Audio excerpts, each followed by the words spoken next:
আজ বানাবো দক্ষিণ ভারতের একটি খুব জনপ্রিয় পদ মাটন সুক্কা।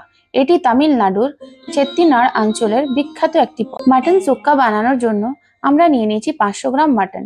প্রথমেই মাটনটাকে স্বাদ মতো লবণ, হলুদ গুঁড়ো এবং 2 টেবিলস্পুন সর্ষের তেল দিয়ে 10 মিনিটের জন্য ম্যারিনেট করে রেখে দিলাম। এরপর মাটনটাকে আলাদা করে সেদ্ধ করে রেখে নিয়েছিলাম। এবার 1 টেবিলস্পুন করে গোটা জিরে, গোটা ধনে, গোটা গোলমরিচ, গোটা গরম মশলা এবং 3টে শুকনো লঙ্কা ড্রাই রোস্ট করে গুঁড়ো করে নেব। তারপর 4 টেবিলস্পুন নারকেলের গুঁড়ো ব্রাউন করে ড্রাই রোস্ট করে নেব। কড়াইতে 2 টেবিলস্পুন সাদা তেল দিয়ে 2টো পেঁয়াজ, 1টা রসুন এবং অল্প আদা ব্রাউন করে ভেজে অল্প ধনেপাতা দিয়ে পেস্ট বানিয়ে নেব। আর ওই কড়াইতেই 4 টেবিলস্পুন সর্ষের তেলে 1টা তেজপাতা এবং 2টো পেঁয়াজ কুচি একটু ভেজে পেঁয়াজ, আদা, রসুন, ধনেপাতার পেস্ট এবং নারকেল গুঁড়োটা মিক্স করে কড়াইয়ে দিয়ে নাড়াচাড়া করে সেদ্ধ করে রাখা মাটনটা দিয়ে অল্প গুঁড়ো করে রাখা মশলাতে 1 টেবিলস্পুন কাশ্মীরি লাল লঙ্কার গুঁড়ো মিশিয়ে দেব।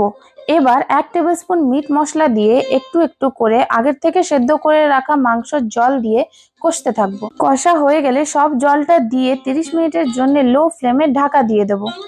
এবার মাংসের জলটা শুকিয়ে গেলে ওপর থেকে 1 চামচ ঘি এবং ধনেপাতা দিয়ে গ্যাস অফ করলেই রেডি মাটন সুক্কা। এরকম আরো নতুন নতুন রেসিপি পেতে আমার চ্যানেলটা লাইক, শেয়ার এবং সাবস্ক্রাইব করুন। Mutton sukka ready.